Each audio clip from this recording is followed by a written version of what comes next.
Нөлден отопление түсіп. Ассалаумағалейкум, құрметті көрермендер. Су кіретін канализация жүретін жолдар. Мына жаққа барады. Су, мына жақ канализация. 1,20 қазылды. Анау 70 сантиметрдің шамасында қазылды. Мына жақта кухнядан шығатын. Мына кейін мына жақ су кіретін тесік, канализацияның жолы. Анау подача обратка. Отопление трубасы. Мына жердің бәрі теплый пол бар. Мына жақтарда трубалар. Радиаторларды бекітіп болған, ойып. Мына бөлмелердің бәрін сол жаққа шығарамыз. Мына басталып кеткен. Теплый полдың шлангысы. Радиатор қойылды. Мына жерде. Фольганы алып тастайын. Теплый полдың коллекторы. Жартысы мына жаққа. Шланга жылудан котелдан мойны қашық болып кеткен үшін мына жаққа әкеп қойдым. Шарты. Залдың радиаторлары мынадай болды. Ленинградский система дейді. Астынан өтеді. Мұздай су жоғарыдан құлайды. Жылы астынан өтеді. Трубамен адайып. Мына жерде теплый пол болады қазір. Мына жақта. Мына жерге дейін тартып беремін. Осы 3 бөлменің теплый полын. Мына жерге раствор істеп. Ар жақты құйып алғаннан кейін 3 бөлмені. Содан кейін мына жерге тартылады теплый пол. Қалған мына жерде. Қазір 2 сосок кетеді. 2 сосок ана бөлмемен залдың жартысына. Спальный сосын 2 сосок қалады. Холға.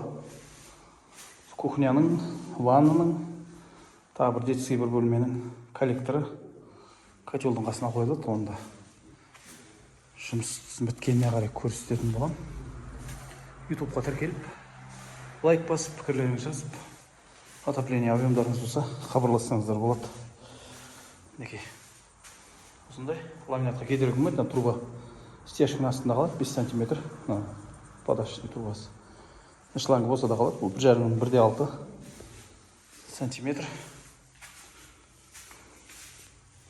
Мына кухня табалдырықтан өтеді. Шлангы радиатор мына жерге бекітіледі.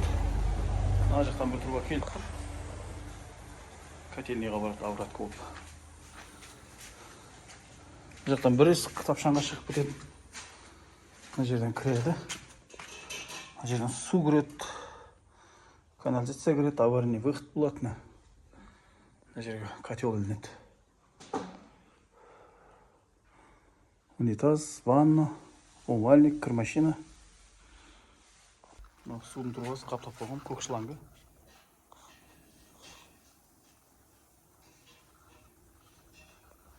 Осындай губкамен қаптау керек. Температураны ұстап тұрады. Қатпайды қыстың күні. Қанша суық болып жатса да.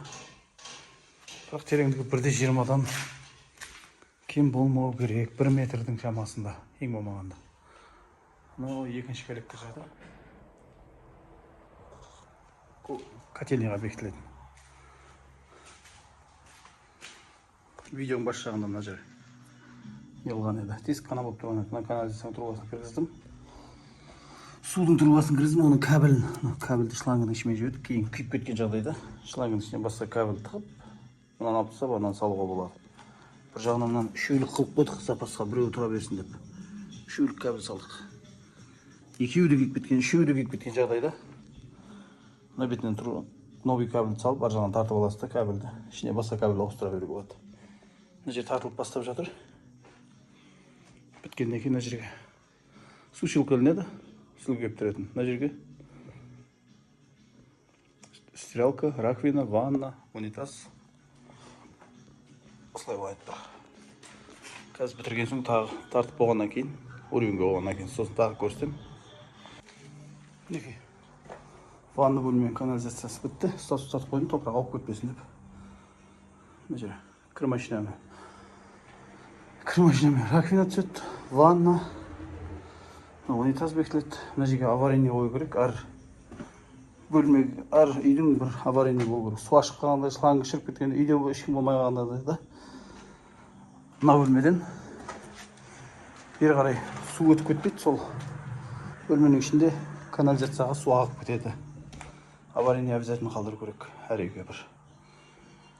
Бұл жақта көп адам үйінде болмайды, таңертең кетеді, кешке келеді. Сол уақыттарда шланга қиылып кетсе, тоғжал қанып тұрады, су аға береді. Көбісі жерден шығарады насоста. Насоспен суды.